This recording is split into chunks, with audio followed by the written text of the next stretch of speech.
할렐루야. 우리 좌우에 계신 분들에게 인사하실 때 하나님이 당신을 지극히 사랑하십니다.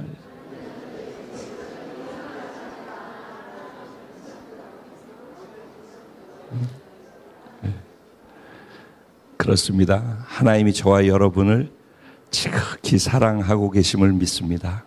아멘. 오늘 우리를 향한 하나님의 사랑의 음성을 오늘 말씀을 통해서 함께 듣는 시간을 갖겠습니다. 은혜 받으실 하나님 말씀은 출애굽기 14장 1절부터 14절까지 말씀 되겠습니다. 출애굽기 14장 1절부터 14절까지 말씀이 되겠습니다. 제가 한 절, 여러분 한 절 교독하시고 14절 말씀은 한 마음으로 함께 합독하도록 하겠습니다. 제가 1절 먼저 시작합니다. 여호와께서 모세에게 말씀하여 이르시되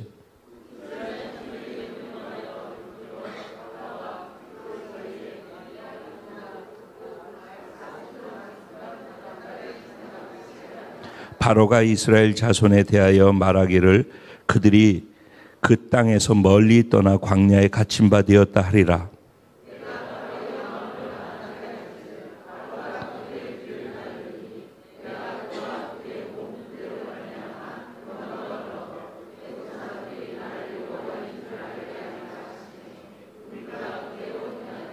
그 백성이 도망한 사실이 애굽 왕에게 알려짐에 바로와 그의 신하들이 그 백성에 대하여 마음이 변하여 이르되 우리가 어찌 이같이 하여 이스라엘을 우리를 섬김에서 놓아 보내었는가 하고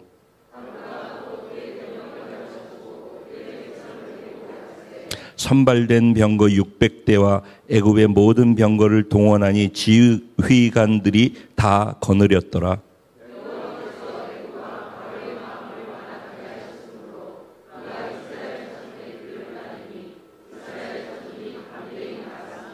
애굽 사람들과 바로의 말들, 병거들과 그 마병과 그 군대가 그들의 뒤를 따라 바알스본 맞은편 비아히롯 곁 해변 그들이 장막 친 데에 미치니라.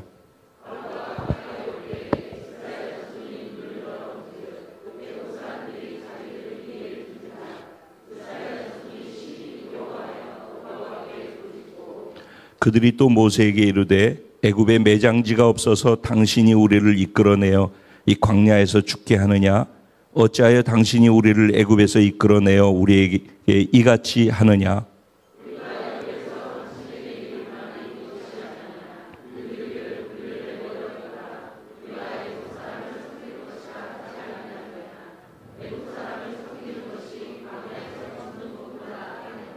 모세가 백성에게 이르되 너희는 두려워하지 말고 가만히 서서 여호와께서 오늘 너희를 위하여 행하시는 구원을 보라.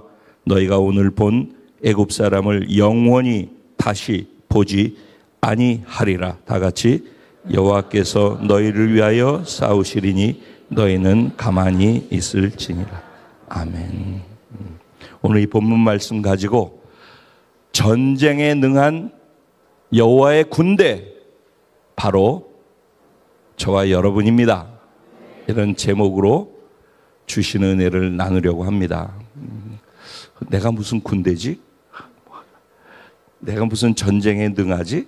이렇게 생각을 하면서 이 제목을 들으시는 분이 계실지 모르겠습니다. 말씀을 듣고 나서 그래서 그렇구나 라고 이해되어질 수 있는, 그리고 이해를 넘어 그렇게 살 수 있는 은혜가 있게 되기를 주님의 이름으로 축원드립니다. 언젠가 제가 이 말씀 13장 말씀을 가지고 말씀을 전했던 기억이 있습니다. 이스라엘 백성들은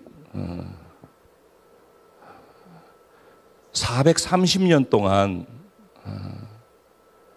애굽이라고 하는, 이집트라고 하는 나라의 노예로서 오랫동안 살았었기 때문에 그들의 뇌리 속에는 노예 근성이 뿌리까지 다 박혀 있어요. 그리고 이게 부모가 하는 걸 보고 자녀가 또 그것을 배우고, 또 자녀가 부모가 돼서 또 부모가 하는 것을 그 자녀는 또 보고 또 배우고, 그렇게 하는데, 보고 배운 것이 무엇인가 하면은 애굽이라고 하는 나라에 자기가 태어나 보니까 종으로 태어난 거고, 부모가 종이 돼서 종노릇하면서 살고 있는 거를 보면서 자기도 난 종이구나, 그리고 종은 저렇게 살아야 되는구나 라는 것을 보고 또 종의 삶을 사는 것입니다.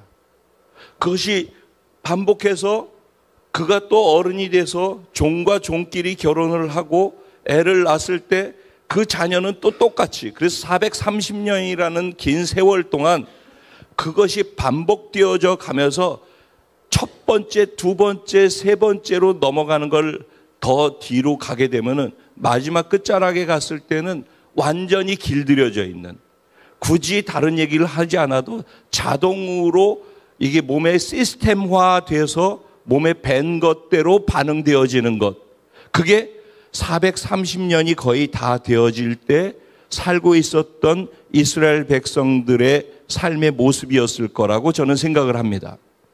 그런데 그렇게 애굽의 노예 생활이 길들여져 있고 삶의 구조도 시스템화되어져 있는 그런 그들에게 하나님께서는 이제 하나님의 때가 되었다라고 판단을 하시고 모세를 광야에서 만나십니다. 그리고 모세야, 이제 때가 됐으니 네가 이스라엘 백성에게 애굽으로 찾아가서 그들을 출애굽시키는 일을 네가 감당해라 라고 말씀을 하셨어요. 처음에 모세는 그것을 저는 입술이 둔하고 부족한 존재이기 때문에 제가 어떻게 감히 그 일을 할 수 있겠습니까? 라고 사양을 하지만은 하나님께서 그에게 책망하지 않으시고 네 형 아론을 내가 붙여줄 터이니 아론과 함께 그 일을 같이 진행하라라고 말씀하셔요. 그래서 결국은 모세는 애굽으로 들어가서 자기가 있었던 궁정과 자기를 키워줬던 왕과 왕족들 그 사이에게로 다시 들어갑니다. 그들에게 이스라엘 백성들을 풀어서 자유케 해달라는 이야기를 하죠. 말이 되는 얘기입니까? 250만 명 정도가 되어졌어요. 왜 그때가 하나님이 때라고 생각을 하셨는지 이해가 되시죠, 여러분은? 하나님은 아브라함을 한 사람을 선택하셔서 큰 민족을 이루겠다라고 창세기 12장에 약속을 하시고 하나님의 계획을 선포하셔요. 이게 하나님이셔요. 아무도 없을 때 한 명을 선택하고 내가 너를 통해서 한 나라, 한 민족을 만들어낼 거야 라고 선포를 하시는 거죠. 그리고 창세기 12장에 아브라함에게 그 선포를 하시고 난 다음에 아브라함은 그 아들 이삭을 낳고 이삭은 야곱을 낳고 야곱은 12자녀를 낳고 12자녀들이 이제 애굽으로 들어가서 고센 땅에 정착하게 될 때 75명, 요셉의 자녀들까지 포함해서 75명이 고센 땅에 들어간 거예요. 근데 시작은 아브라함으로 시작해서 아브라함의 혈족 75명이 애굽의 고센 땅에 들어가면서 시작했는데 하나님은 아브라함 시작할 때 그 한 사람을 보면서 뭘 봤다고 그랬어요? 큰 민족, 하나님의 백성, 하나님의 나라를 본 것입니다. 그리고 하나님은 그것을 선포한 거예요. 그리고 세월이 지나서 430년이 지났을 때 하나님이 계획하신 그대로 250만 명이라고 하는 큰 민족이 이루어지고 하나님 나라를 구성할 수 있는 하나님 나라의 백성의 수가 만들어지자 이제 더 이상 애굽에 있을 이유가 없어진 거예요. 백성의 수를 만들기까지 애굽이라는 나라에 있게 했던 것뿐이에요. 그 애굽의 종살이가 목적 없이 되어진 것이 아니라 하나님의 백성의 숫자를 채우는 그 과정까지로 쓰신 것이 하나님이었다는 거예요. 그래서 430년이 돼서 백성의 수가 차니까 하나님은 모세를 보내서 이제 그들을 애굽에서 빼내는 작업을 시작하시는 거란 말이에요. 이해가 되시고 있는 거죠? 그러니까 하나님은 아브라함 하나를 선택하시면서 한 나라를 계획하고 계셔요. 그리고 그거를 한 명 있는데 네가 나라가 될 거야 라고 선언을 하셔요. 그리고 430년이 지난 다음에 그 나라가 가시적으로 눈에 들어오게끔 하시는 분이 하나님이라는 겁니다. 이게 성경에서 인류 역사 속에서 이스라엘이라는 나라가 형성되어져서 오늘까지 오기까지의 모든 흥망성쇠 제국들이 흥하고 망하고 또 새로운 제국이 생겨나고 이런 인류 역사 속에 하나님은 이런 식으로 모든 것들을 풀어가셔요. 그래서 성경은 조금 아까도 우리가 찬양할 때 하나님 알파와 오메가라고 그렇게 찬양을 했잖아요. 그게 무슨 뜻인가 하면은 성경에서 A부터 성경이 아니라 영어에서 그 알파벳 시작하는 게 A부터 시작해서 맨 마지막에 끝나는 게 Z로 끝나죠. 그런 것처럼 알파로 시작해서 오메가가 맨 마지막 글자니까 하나님은 시작하시는 분이고 과정도 하나님 만들어 가셔서 끝도 하나님이 끝내신다라는 거예요. 그러니까 하나님은 알파와 오메가입니다. 처음과 마지막입니다. 시작과 끝입니다라고 우리가 고백을 할 때 그 고백 안에는 무엇이 담겨 있냐면은 모든 것은 하나님이 작정하신 대로 다 되어집니다. 하나님은 말씀하시면은 그 말씀은 완성되어진 말씀과 동일한 것입니다. 라는 고백인 거예요, 사실은. 그러니까 내가 이 성경을 읽으면서 이게 취사 선택을 할 내용이 아니라 이 성경에 있는 것은 하나님의 의중이에요. 하나님의 뜻이라고. 하나님이 작정한 계획이란 말이에요. 이게 알파예요. 그러면 오메가가 무조건 있는 거예요. 그게 하나님이에요. 요번에 이스라엘 가서 제가 봤다라는 것도 에스겔 47장의 이 이야기는 불가능한 얘기인 거예요, 사실은. 근데 사실로 변화되어지는 과정을 우리가 보고 온 거란 말이죠. 정말 가슴이 뛰었어요. 목사이면서도 그것이 현실이 된 그 현장을 제가 보면서 가슴이 뛰었어요. 그리고 성도님들한테 말씀을 전할 때 와, 이것이 사실이라는 것을 안 그래도 제가 힘있게 전하고 있지만은 더 확신을 갖고 전할 수 있는 은혜를 제가 받고 돌아온 거예요. 여러분, 하나님의 말씀에 가감하지 말아야 돼요. 무조건 그대로 되어진다는 걸 믿는 은혜가 있게 되기를 주님의 이름으로 축원드려요. 오늘 우리가 읽은 본문 말씀도 그러한 것 가운데에서 볼 수 있는 시각이 열리기를 소원합니다. 하나님 그래서 이스라엘 백성들을 애굽에 있는 거를 모세를 통해서 빼내려고 하는데 애굽의 왕 바로가 그것을 허락하나요? 여성, 어린아이, 노인들까지 포함해서 250만 명이지만은 군대처럼 움직일 수 있는 강한 장정들은 60만 명이라고 했어요. 그러면 생각해 보세요. 60만 명의 혈기왕성한 노동력을 다 날려버린다라는 것을 누가 그거를 포기하면서 자기의 재산과도 같은 건데 그건 있을 수 없는 거거든요. 그러니까 이스라엘 백성들을 놔주십시오라고 얘기할 때 그걸 허락할 리가 없는 거죠. 그러니까 말을 안 듣죠.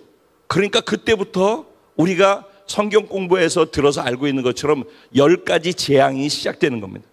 피 재앙, 개구리 재앙, 이 재앙, 파리 재앙 이렇게 해가지고 10가지 피게이파, 뭐 가축이 죽는 거, 그 다음에 피게이파, 장독, 독종이 종기가 일어나는 거, 우박이 내리는 거, 메뚜기 재앙.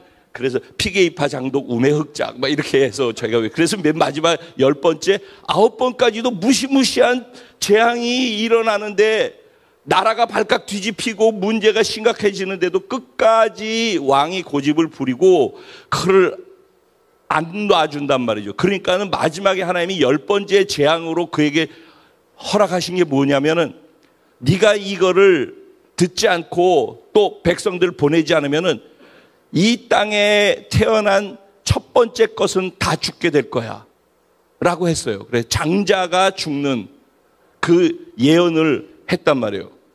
그리고 이스라엘 백성들에게는 어린 양을 잡아서 너희 집에 문설주와 양쪽 임방에다가 어린 양의 그 피를 발라. 그리고 그 양을 잡아서 가족들과 함께 먹어라. 그러면은 너희들은 살고, 그걸 하지 않은 백성들은 이스라엘 백성이 됐든 이집트 백성이 됐든 다 그 첫 번째 태생은 죽게 될 거야. 짐승조차도. 그렇게 말씀을 하셨어요. 그런데 그 말씀을 듣고 두렵고 떨림으로 이스라엘 백성들이 양을 잡아서 문설주와 임방에다가 어린 양의 피를 바르고 고기를 먹은 집은 다 아무 일이 없는 거예요. 그날 밤에 곳곳에서 통곡 소리가 들리기 시작했어요. 와, 우리 애가 죽었다고, 우리 애가 죽었다고. 그런데 바로 왕의 아들 첫 장남도 그 자리에서 죽는 그런 불행한 일이 생겨나게 되니까 더 이상 버티지 못하고 바로 왕이 이스라엘 백성들 니들 맘대로 해라 라고 그들을 놓아주면서, 그냥 놓아준 게 아니라 금은 보화를 백성들이 다 자기들이 자발적으로 자기가 갖고 있는 금은 보화를 이스라엘 백성들한테 다 줘서 이거 들고 제발 좀 가라, 너희들 때문에 재수가 없다.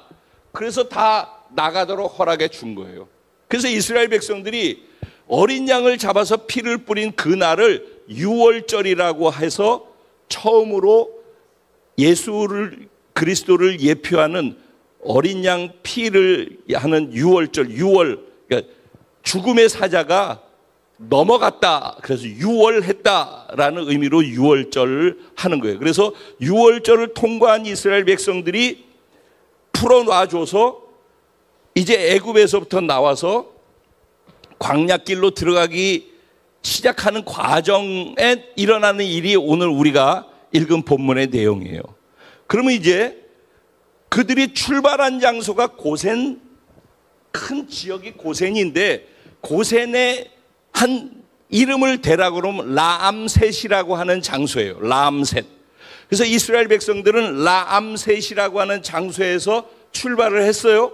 250만 명이 가니까 얼마나 더디게 가겠습니까? 그래서 오늘 이 시간은 한 6일째쯤 되어지는 날 일어난 일이라고 보면 돼요. 출발해서부터. 그러면 이제 출발해서 가다가 첫 번째 쉬는 장소로 선택한 게 숫곳이라고 하는 장소에서 쉬었어요. 하루를. 그러니까 장막을 친 거예요, 텐트를. 그리고 250만 명이 거기 다 쉬었던 거예요. 근데 숫곳이라고 하는 장소의 이름이 굉장히 중요해요. 그게 뭐냐? 어린 양의 우리, 양의 집 있죠? 양의 우리, 예, 그 뜻이에요. 그래서 숫곳에서 하나님 이스라엘 백성들에게 뭐를 하라고 요구하셨는가 하면은 무교병을 만들어서 먹으라고 했어요. 지금 그러니까는 이게 너무 많아. 무교병을 먹으라고 했어요. 이게 무슨 의미냐면은 유월절 어린 양 예수 그리스도를 믿고 예수의 피를 믿음으로 받아들인 사람이, 이제는 그렇게 받아들인 사람, 예수를 믿고 구원받았다라고 한 사람은 죄와 상관없는, 그러니까 무교병은 누룩이 없는 빵을 얘기하는 거예요. 그러니까 누룩을 죄라고 성경은 상징을 해요. 그러니까 죄가 없는 존재들이 되어졌다라는 것을 상징적으로 그들에게 이해시키기 위해서 누룩 없는 빵, 무교병을 먹게끔 한 거예요. 첫 번째 날 이제 1박을 하면서. 그게 숫곳이라는 것이에요. 그러면서 하나님이 목자가 되셔서 이스라엘 백성들을 양처럼 인도하실 것이라는 것을 상징적으로 보여준 것이 첫 번째 캠프를 친 장소예요. 그리고 두 번째 또 가다가 캠프를 쳤는데, 두 번째 캠프를 친 장소의 이름이 어디인가? 에담이라고 하는 곳이에요.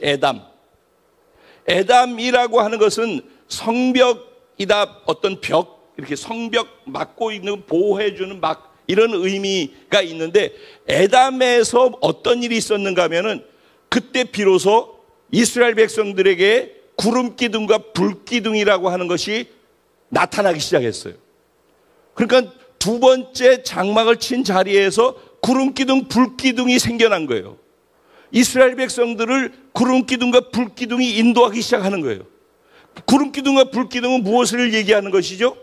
하나님이 함께 하신다라는 것을 보여주고 있는 상징적인 거란 말이에요. 그래서 낮에는 구름기둥으로 사막의 더위를 막아주었고, 밤에는 추위를 불기둥으로 따뜻하게 해서 막아주었던 것이 하나님이 구름기둥과 불기둥으로 그들과 함께 하시는 것이에요. 그러니까 구름기둥, 불기둥을 보면은 이스라엘 백성들은 뭐를 생각해요?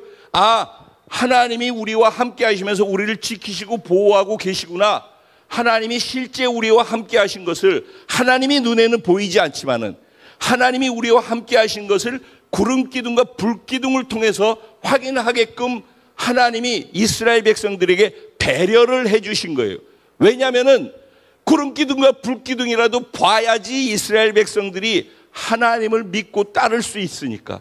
믿음의 근거가 보이지 않는 하나님을 막연하게 믿으라고 그러면 이들이 믿을 수 없을 것 같으니까 하나님이 이들을 배려해서 그들에게 구름기둥과 불기둥으로 보여주신 거예요. 그러면서 그 구름기둥과 불기둥은 이스라엘 백성들을 앞에서 인도한 거예요. 그래서 이스라엘 백성들은 구름기둥이 이리 가면 이리 가고 저리 가면 저리 가고 이렇게 하면서 따라다녔던 거예요. 근데 이 에담이라고 하는 곳에서 다음에 움직여서 간 곳이 어디로 이동을 했는가 하면은, 그 다음에 지금 이제 그걸 이해하려면은, 그래도. 자, 여기 십자가가 있죠? 십자가 있다면은, 이제 MZ세대라면 이렇게 안 하는데, 이쪽 십자가 끝하고 이쪽 십자가 끝에서 여기까지 이렇게 대각으로 이렇게 내려온다고 생각해요. 그러면은 이게 홍해예요, 홍해. 이게 양쪽에. 요 사이가 시나이 반도. 이해되셔요? 이렇게 하면은? 그러면은 저쪽이 라암셋이야. 저 기둥이 있는 데서. 그래서 한 칸 이쪽으로 오면 여기가 숫곳이야.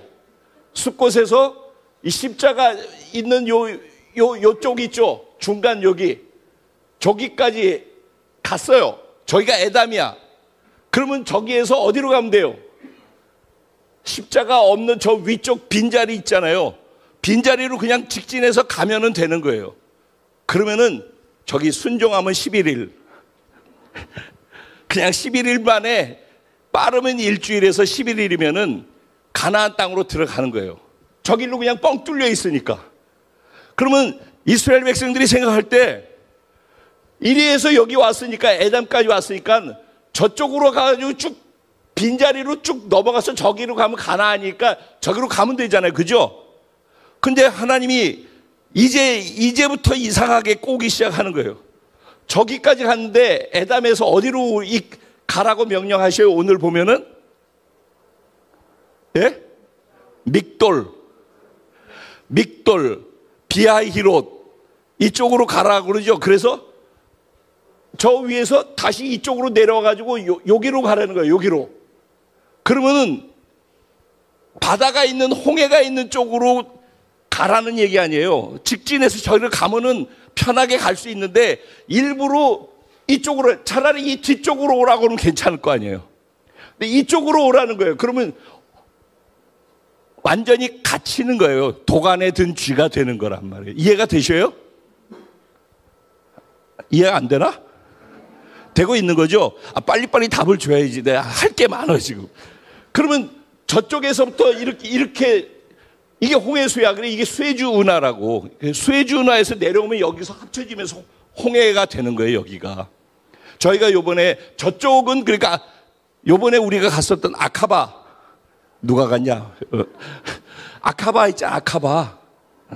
요르단 쪽에. 우리 아카바에서 그 에일라 쪽으로 넘어왔잖아. 그러니까 아카바 쪽이라고, 여기가. 그 아카바에 있는 데서 우리가 여기까지 가가지고 홍해에 있는 데를 보면서 이쪽으로 넘어온 거거든요. 그러니까 아카바에 있는 쪽이라. 그러면 차라리 이쪽으로 왔으면 좋은데 이리 가도록 안 하고 이쪽에서 이 밑으로 내려오도록 만들었다는 거예요. 그러니까는 딱 갇혀버리는 형국이 되는 거예요. 믹돌로 가라는 얘기는. 근데 재미있는 것은 믹돌이라는 뜻이 무엇인가 하면은 높은 곳의 망대라는 뜻이에요. 이게 국경 마지막 초소야. 이번에 국경 넘어가면서 얼마나 힘든지 알죠? 국경에 망대를 높여놔가지고 애굽이 다른 나라 국경과 광야로 넘어가는 그 접경 지역에서 적들을 감시하고 그러기 위한 국경 수비대가 있는 망대가 있는 곳이라고. 근데 해필이면은 저리 그냥 갈 거를 국경 수비대가 망대가 있는 거기까지 가서 그 코앞에 가서 진을 치라고 하는 거예요. 그러면은 바알스본은 또 무엇인가 하면은 바알이 거하는 산. 하나님이 거하는 산은 이름이 뭐였죠? 신의 산이었죠. 바알이 거하는 산이야. 그러니까 이방인들이 섬기는 신이 제일 센 신으로 그들이 알고 있는 게 누구예요? 바알 신이었죠. 바알이 거하는 산이라고 하는 바알스본. 이 어디 있는가? 요쪽에 있는 거예요. 요쪽. 맞은편. 아, 고마워. 이거 되게 확 크게 보여요? 이거 V자? 그 사이에 신의 반도라고 그랬죠? 그럼 저 위에 뻥 뚫린 길로 가면 되죠? 보여요? 뻥 뚫리로 그냥 일자로 가면 되는 거였잖아. 근데 아래로 내려와가지고 이쪽 편도 아니고 이쪽 편으로 내려오면 다시 바다가 우리를 막는 것이 되잖아요. 그러죠? 그러니 이스라엘 백성들 입장에서 이해가 돼요, 안 돼요? 근데 그쪽 막힌 곳으로 몰고 가더니만은 그 자리에 가보니까는 국경 수비대가 망대를 해가지고 탁 들여다보고 있는 그 앞에 진을 치라고 했으니, 그리고 바알의 산이라고 하는 그 산을 마주보고 있는 그 자리에 그게 비하히롯인 거예요. 거기에다가 이스라엘 백성들 진을 치라고 명령을 한 거예요. 명령을. 누구를 통해서? 모세를 통해서. 그래서 1절에 보면 이렇게 시작하죠. 여호와께서 모세에게, 모세와는 뭘 하셔요? 모세와는 말씀을 하셔요. 그리고 그 말씀을 들은 모세는 이스라엘 백성들에게 뭘 하라고 해요? 명령을 하라고 그래요. 묵상할 때 이런 걸 잘 생각을 해보시면서 묵상을 해야 돼요. 하나님과 이 모세와의 관계는 대화하고 말씀을 주고받는 관계예요. 근데 하나님이 모세에게 말씀하시면은 들은 말씀을 이스라엘 백성들에게는 어떤 방식으로 해야 된다고? 명령 방식으로 해야 되는 거예요. 군대 체제를 얘기하는 거예요. 질서가 있어서 위에서 명령 계통으로 해서 밑에서는 그거를 따라 순종하면서 가는 그 과정들을 만들기 위해서 하나님께서 이렇게 하는 거예요. 그러니까 모세를 수장으로 두고 이스라엘 백성들이 순종하고 따를 수 있도록 하나님의 하나님 되심을 이번 이 상황을 통해서 이스라엘 백성들과 애국과 주변에 있는 모든 나라에게 하나님이 어떤 분이신지, 하나님의 하나님 되심을 알게 하고 하나님이 영광 받으시기 위해서 이 일을 스스로 기획했다라고 말씀을 하고 있어요. 그리고 이걸 통해서 하나님을 경험한 사람들은 하나님의 뜻과 하나님의 계획을 모세를 통해서 명령을 하달해서 되어졌기 때문에 모세를 신뢰하고 모세의 말 한마디에 순종하고 따를 수 있는 질서와 명령 체계를 만들어내기 위해서 하나님께서는 그렇게 하신 거예요. 이것이 되어져야지 이스라엘 백성들이 광야를 넘어갈 때 일어나고 있는 모든 것들을 일사불란하게 움직일 수 있는 하나의 군대 체제로 만들어져 갈 수 있기 때문에 그런 거예요. 그래서 하나님이 여기에다가 딱 박아 놓으신 거예요. 여기에다가. 그리고 적은 국경 수비대에서 얘기를 한 거예요. 그러니까 얘네들이 절이 빠져나가지 않고 일이 들어와가지고 도간에 든지가 됐네요. 그러니까 바로가 얘기를 들어보니까 이것들이 광야에서 헤매다 길을 잃어가지고 절은 이상한 데로 들어갔구나, 이렇게 된 거죠. 그러니까 이제 본전 생각이 나는 거예요. 또 자기들 고생하고 그래서 야, 얘 제발 좀 보석하고 다 들고 나가라고 했던 데가 바로 엊그제인데 이제 또 돈 생각 계산이 나오는 거예요. 그래서 이것들 다시 잡아와야지. 그래서 왜 우리가 그렇게 헛생각을 했을까? 이게 정상적인 생각이 아니었던 것 같아. 야, 이제 정신 차리고 보니까 이거 잘못된 거야. 가서 잡으러 가자. 그래서 특수 정예 부대의 기갑 부대를 동원한 거예요. 그리고 일반 그 부대까지를 다 동원해가지고 총동원해서 이들을 잡으러 가라고 명령을 내린 거예요. 그래서 그들이 우하고 이스라엘 백성 잡으러 가는 거예요. 근데 그 일을 하나님이 이미 계획하셨다라고 우리가 읽은 내용에 나오는 거죠. 바로의 마음을 강팍해 해서 그가 그렇게 판단하고 그렇게 행동하도록 하나님이 그를 몰아가셨다는 거예요. 근데 어떻게 보면은 그러면 하나님이 이뻐하는 애한테는 이뻐하고 쟤한테는 왜 이렇게 하느냐라고 생각할 수 있는데, 사실은 더 생각해 보면은 바로가 10가지 재앙을 통하여서 어려운 시간을 겪었던 것이 사실은 첫 번째 그가 하나님 말씀에 순종했더라면 10번의 재앙이 필요했을까요? 10번의 재앙은 그러니까 재앙이라고 볼 수 있지만은 10번의 재앙은 그러니까 그에게는 계속해서 하나님을 경험하고 하나님을 기적을 경험하고 하나님이 기적 앞에서 무릎을 꿇고 하나님께 순종하고 부복할 수 있는 기회였죠. 하나님을 선택할 수 있는 기회였단 말입니다.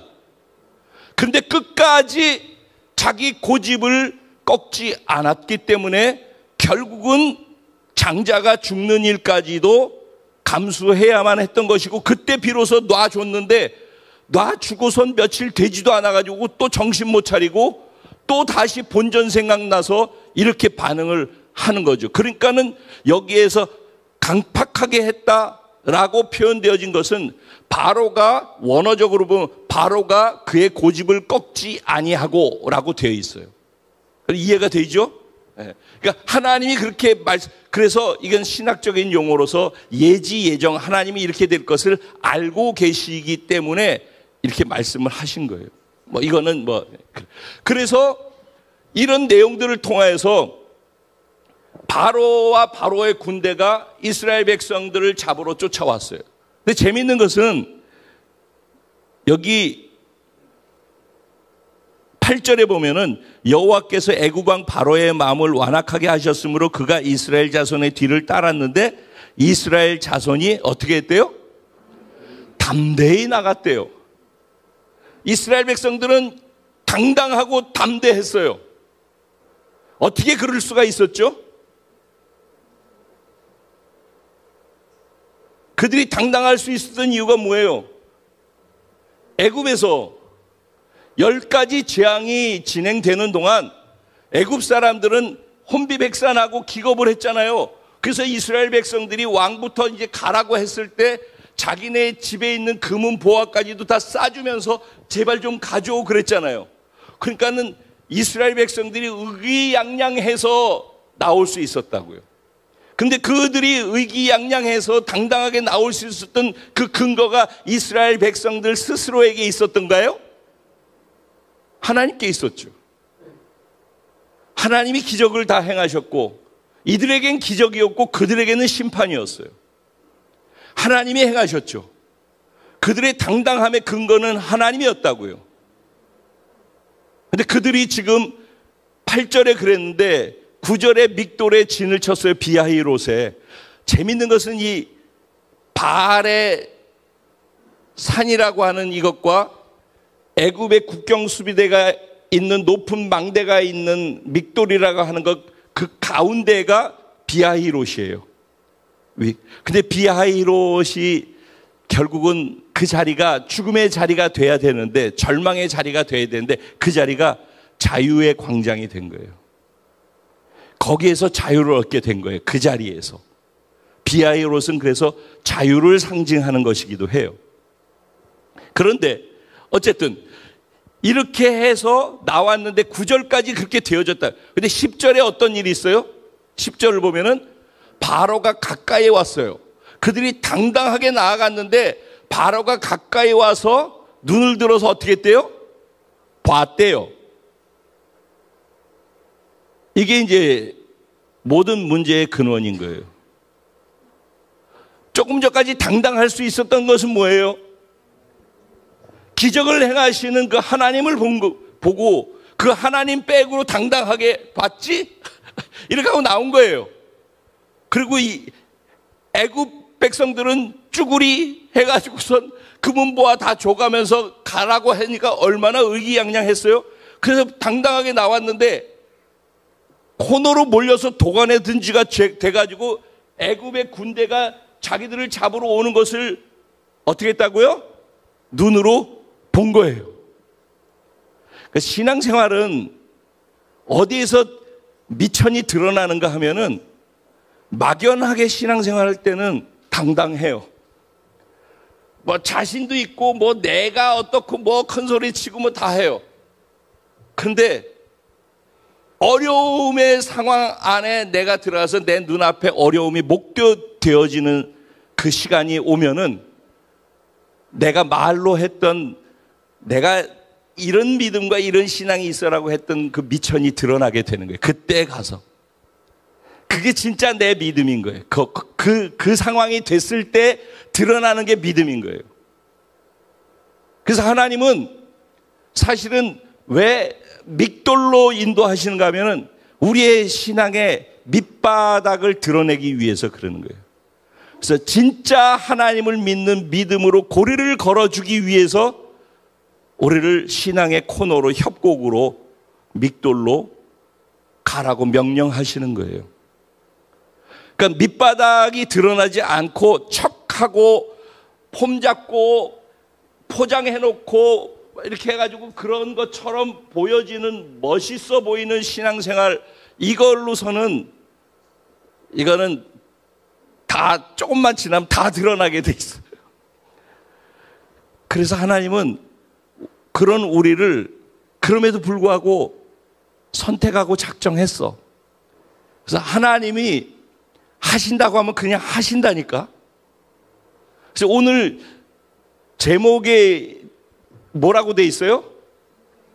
전쟁에 능한 여호와의 군대예요. 그럼 얼마나 막강하고 얼마나 뭐 위세가 당당하고 힘 있고 잘 훈련되어졌겠어요. 그러죠? 이 제목대로 하면은. 근데 지금 이 전쟁에 능한 여호와의 군대라고 하는 게 지금 누구를 일컫고 있는 거예요? 여태까지 430년 동안 대를 이어서 노예 생활한 것밖에 없는, 그래서 노예의 습성과 노예 시스템에 길들여져서 자다 일어나면 눈 감고도 노예로서 행동할 수 있고 노예 말을 하는 길들여져 있는 노예들, 바로 2, 3일 전까지 그거를 430년 동안 해온 그들을 향하여서 하나님은 뭐라고 그들을 선언하시는가? 여호와의 군대라고 선언하는 거예요. 출애굽기 12장 41절에 보면은 그들이 애굽의 노예로 430년 동안 있다가 나올 때 여호와께서 그들을 여호와의 군대라고 그렇게 말씀을 하셔요.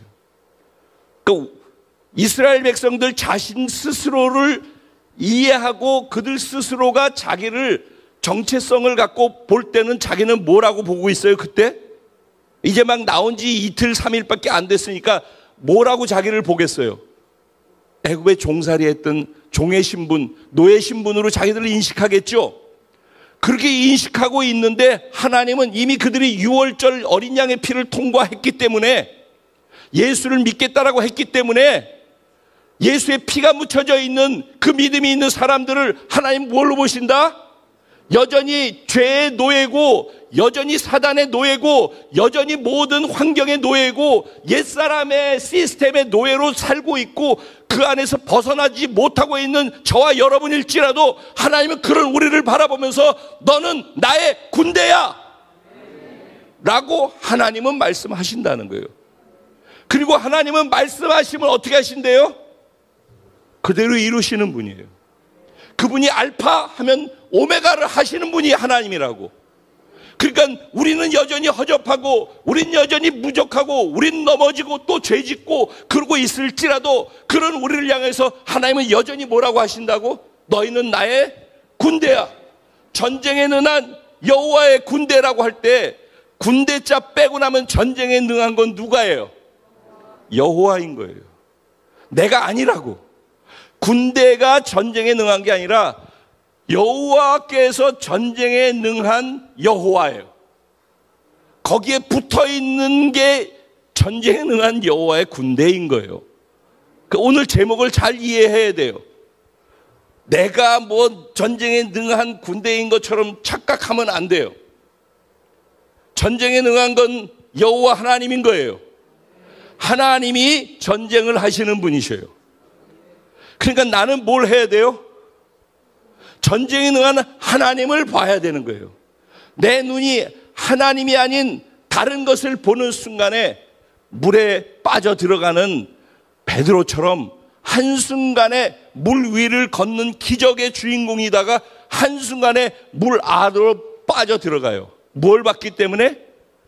파도가 철썩하고 쳐서 찬 물이 내 몸에 닿는 것을 느끼는 순간, 파도를 보는 순간 나는 그냥 가라앉는 거예요. 내가 걷게 했던 것은 나의 능력이에요? 그분이 나를 걷게 하셨기 때문에 내가 걷는 거예요. 그래서 결론이 뭐예요? 13절 뭐라고 얘기를 해요? 두려워 떨고 있으면서 모세를 향하여서는 뭐 네가 나를 죽이려고 여길 데리고 왔냐? 자기들이 다 와놓고 그리고 어려우면 남 탓하는 게 저고 여러분이에요. 그래서 오늘 우리들의 모든 주변에 일어나고 있는 실제적인 문제들은 주변에 일어나는 다른 문제나 다른 사람 때문이라기보다도 나 때문인 거예요. 내가 선택한 거고 내가 만들어낸 거예요. 근데 그거를 보면은 답을 찾을 수가 없어요.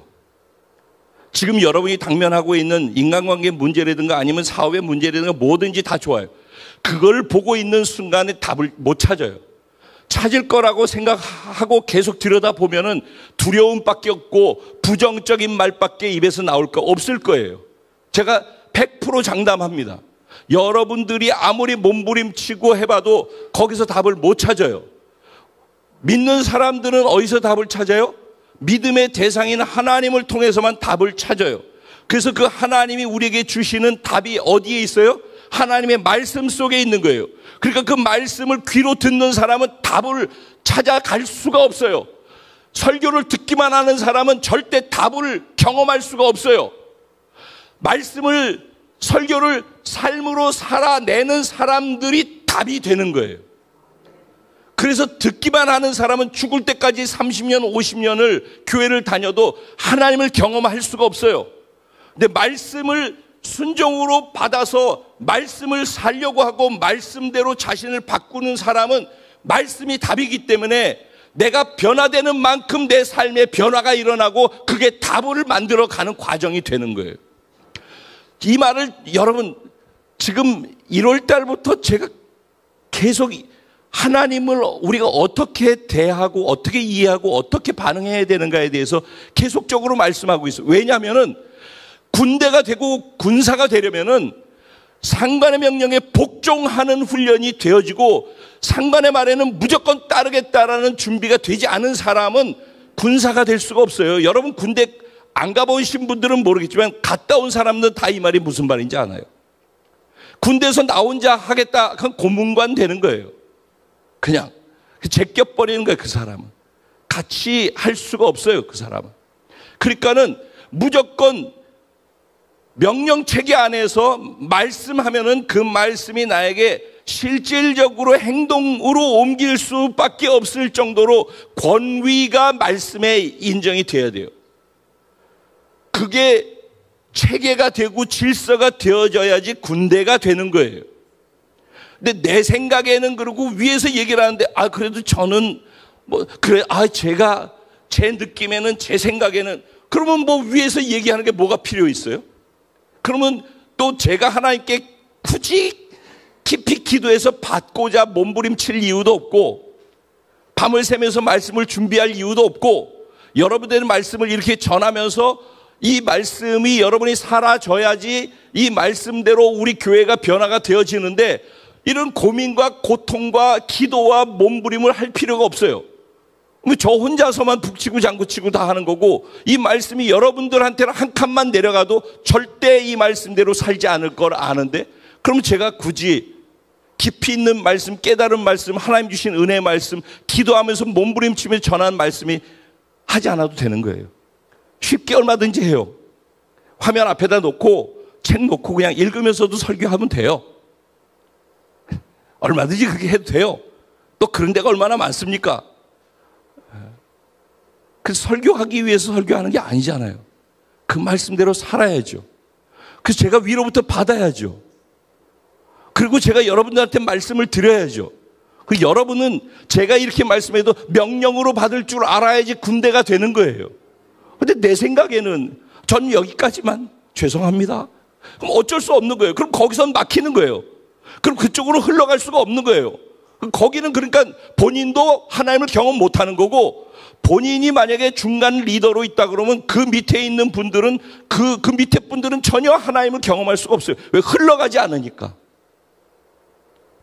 그래서 이게 한 공동체로 군대로서 움직이려면은 일사불란하게 움직여지는 체계가 형성돼야 되는 거예요. 그 중심에 권위에 대해서 순종하는 훈련이 돼야지 된다라는 거예요. 군대는 명령 체계에서 반응할 줄 알아야 되고, 그거를 위해서는 훈련 반복 지속하는 훈련들이 있어야 되는 거예요. 그리고 그 중심에 하나님이 우리의 군대 장관이시다. 그분의 말씀에 나는 무조건 순종한다. 목사의 말이면 따르지 않아도 돼요, 여러분. 근데 하나님의 말씀이면 따르는 게 복이에요. 내 생각에는 이렇게 하나님의 말씀에다 대놓고선 내 생각에는 그건 통하지가 않아요. 그러니까 하나님의 말씀이라면은 분별해 보셔요. 들어보셔요. 제가 임창표의 말과 임창표의 사견을 얘기하는 거면 따르지 마셔요. 따를 필요도 없어요. 그럼 이 교회에 있을 이유도 없어요. 근데 이게 하나님이 하신 말씀을 제가 정확하게 여러분들한테 전하는 게 맞다라고 적어도 그 부분에 대해서 동의한다면은, 그러면 이거는 선택사항이 아니에요, 사실은. 따라야 될 말씀인 거예요. 그래야지 그 말씀이 답이라니까. 그 답을 경험하기 원한다면은, 여러분의 문제를 정말 해결하기 원한다면은, 여러분이 정말 치료받기 원한다면은, 여러분이 진정 인간관계를 해결하기 원한다면은 말씀에 답이 있는 거예요. 말씀대로 해야지 변화가 일어나는 거예요. 그 사람한테도 변화가 일어나고 나한테도 변화가 일어나고 주변의 환경에도 변화가 일어나는 거예요. 그래서 말씀 대신 그 하나님에 대한 정확한 신뢰, 권위에 대한 주권에 대한 인정, 이것이 서야 군대의 기초가 서기 때문에 1월달 첫째 주부터 시작해서 건강한 정체성 얘기한 이후부터 지금까지 계속해서 하나님이 어떤 분이신지, 하나님이 어떻게 일하시는지, 하나님의 주권과 하나님이 얼마나 위대하시고 놀라우신 분이신지를 계속해서 말씀드렸던 이유가 여기에 있는 거예요, 사실은. 그러니까 제가 단타로서의 설교를 하기 위해서 한 게 아니라 이 큰 덩어리를 생각하고 여러분들한테 여기까지 올 수 있도록 만들어야지 다음 스텝이 가기 때문에 1개월 동안 제가 계속해서 이걸 생각하면서 말씀을 전했던 거예요. 그러니까 이거를 보고서 오늘 이 시간에라도 지금까지 들어보니까 모든 내용이 여기에 걸리는 거였구나라고 보여주시는 분들이라면 오늘 이 말씀이 여러분의 삶에 복이 되기를 주님의 이름으로 축원드려요. 그래서 결국은 하나님께서는, 결론입니다. 하나님께서는 뭐라고 모세를 통해 말씀하세요? 모세가 백성에게 이르되 너희는 두려워하지 말고 가만히 서서 여호와께서 오늘 너희를 위하여 행하시는 구원을 어떻게 하래요? 보래요. 뭘 보느냐에 따라서, 그러니까는 두려움의 근거가 무엇 때문에 생겨났어요? 보는 것으로 인해 생겨났어요. 근데 두려움에서 해방되는 근거는 또 뭐로 제시되고 있어요? 보는 것을 통해서예요. 무엇을 보느냐가 무엇을 느끼느냐, 무엇을 말하느냐를 결정케 하는 거예요. 제가 늘 얘기하지만은 주변의 분들이 뭐 신앙 좋다고 그러면서 뭐 자기 생각 얘기하고, 그런데 잘 들어보면은 자기 생각 얘기하고 자기 감정 얘기하고 인간 편가르는 얘기하고, 만약에 그러고 있다 그러면은 이건 아니다라고 딱 판단하면 되는 거예요. 하나님이 하시는 말씀은 절대 그런 식으로 가지 않아요. 화합을 하고 용서하고 배려하고 이해하고 기다려주고 그렇게 되어져요. 그러니까 여기에서 결론이 무엇인가 하면은 전쟁은 누가 하는 거래요? 하나님이 하시는 거예요. 하나님이 하셔서 전쟁에 능하신 하나님이 그 전쟁을 이기게 하기 위해서 우리가 할 수 있는 건 뭐래요? 우리는 가만히 있는 거예요. 그러면 여기에서 이제 이게 결론이에요. 우리가 가만히 있으라고 그러니까 그럼 가만히 있으면 되는 거라고 생각을 해요.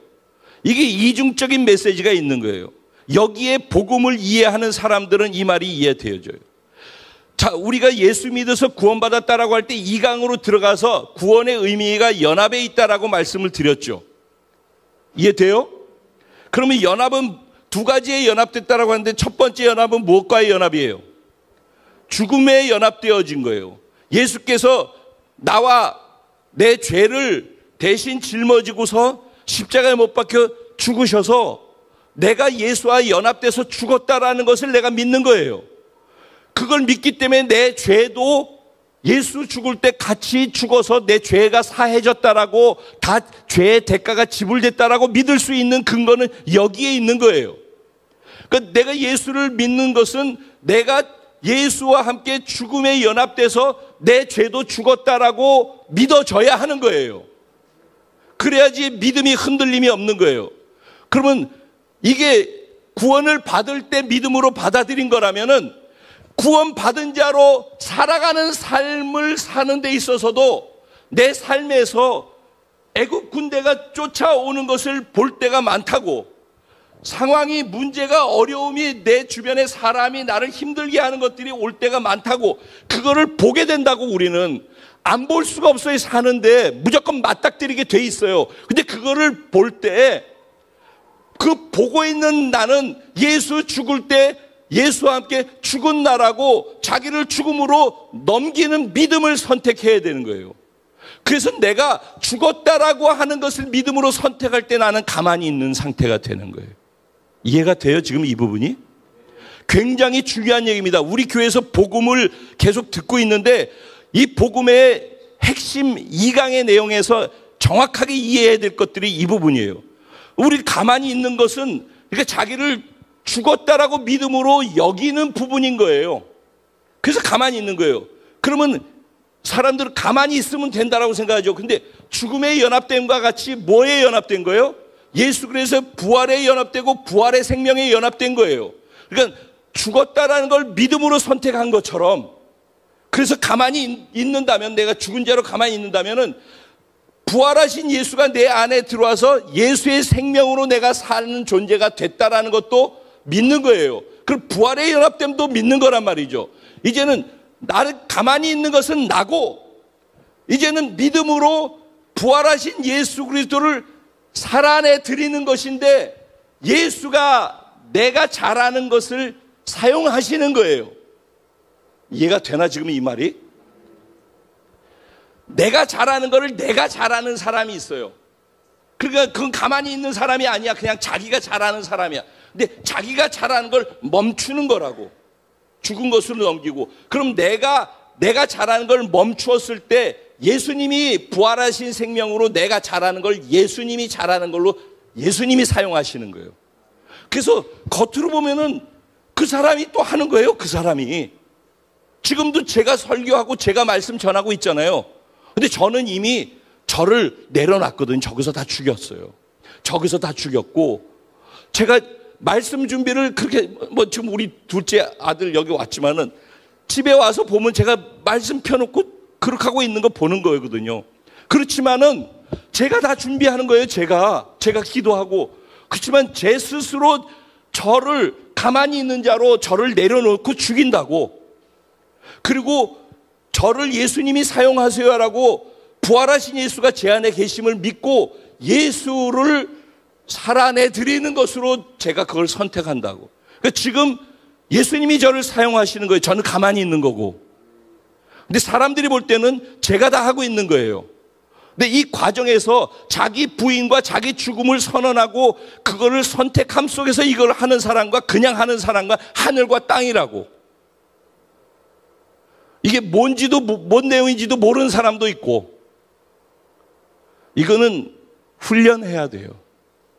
공부해서 배워야 되고, 배운 것을 귀로 듣고 공부로 끝내는 사람은 이게 뭔지 알 수가 없어요. 근데 이 세계가 있다니까 제가 늘 말씀드리지만은,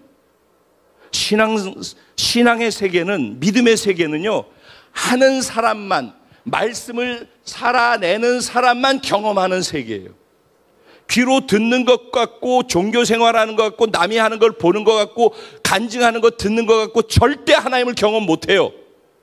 내 하나님이 되려면은, 내 삶을 죽음으로 던지면서까지도 끝까지 하나님을 따를 수 있는 믿음이 생기기까지는 내가 말씀을 작은 것에서 순종함을 통해서 하나님을 경험하는 경험이 자꾸 커져야지, 내가 순교의 자리에 가서 나를 내려놔야 될 때도 그것도 선택할 수 있는 것은 경험치가 쌓였기 때문에만 가능한 거예요. 그러니까 말씀을 듣기만 하는 사람에게는 죽을 때까지 경험할 수 없는 영역이 있다라는 거예요. 그래서 저는 여러분들이 그렇게 비참한 신앙생활을 하는 사람들이 되는 걸 제가 원치 않아요. 그리고 저는 그렇게 하고 여러분이 하나님 앞에 갔을 때 너 뭐 하다 왔냐? 그러면 제가 억울해요. 참 여러분이 그러면 안 돼요. 전 그래 여러분을 그렇게 살게 해드려야 될 의무와 책임과 간절함이 제 안에 있어서 그걸 기도하고 있어요. 말씀 생각하면서 기도하시죠. 정말 하나님 살아계십니다, 여러분. 네, 그리고 하나님의 말씀을 가볍게 여기지 마세요. 하나님 살아계시고 하나님의 말씀을 두렵고 떨림으로 받을 줄 알아야 되고, 내가 알면서도 딱 선거놓고 하나님 말씀대로 순종 안 하고 나는 내 스타일은 여기까지, 이거 제일 위험하고 불안하고 두려운 거예요. 그러니까 그걸 깨는 작업을 시작해야 돼요. 하나님, 내가 오늘 말씀 들었습니다. 이 말씀이 나를 깨게 해 주십시오. 이 말씀을 살아낼 수 있는 은혜를 주십시오. 오늘 이 말씀이 내게 이해되어지고 계시되어지게 해주시고 하나님을 알아가는 시간 되게 해 주십시오. 우리 주님의 이름을 간절히 한번 부르고 기도하는 시간 갖겠습니다. 기도드리겠습니다.